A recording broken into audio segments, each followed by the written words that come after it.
Ann Germain was 4 hours late for work in Quezon City from Rizal due to heavy traffic along Marcos Highway last week. She lost 400 pesos from her daily wage, an amount she could have used for food and other necessities. Siyempre, dismaya kasi nga po.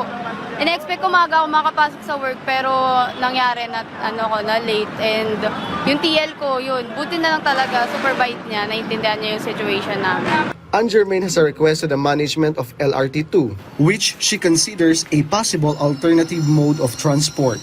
Sana mas tumagal pa po yung closing time nila. Mga around 12 kasi marami pa din po talagang umuwi na galing trabaho. Meanwhile, Laika usually struggles to get home during rush hour on Marcos Highway. Her travel time from school in Antipolo to Cainta, which should only take an hour.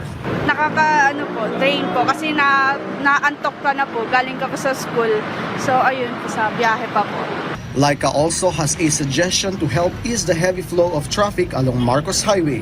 Kaya maaari po yung lesson po nila, yung mga coding po na sasakyan, ganun po. At the present, the MMDA has replaced the concrete barriers with plastic barriers at the intersection of Marcos Highway, particularly at Hill Fernando Avenue and Felix Avenue. This is intended to allow quicker opening of the intersection should traffic flow worsen during the Christmas season.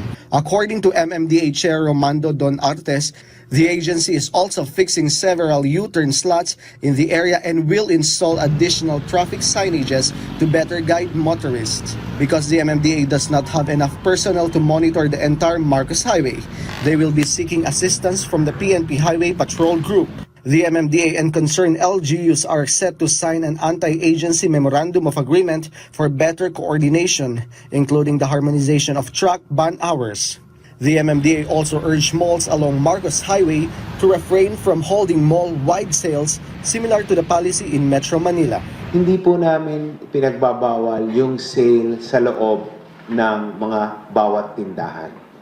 Ang pinapakiusap po namin ay yung mall-wide sale. So, in effect, makakabili pa rin po yung ating mga kababayan ng mura at sale na bilihin.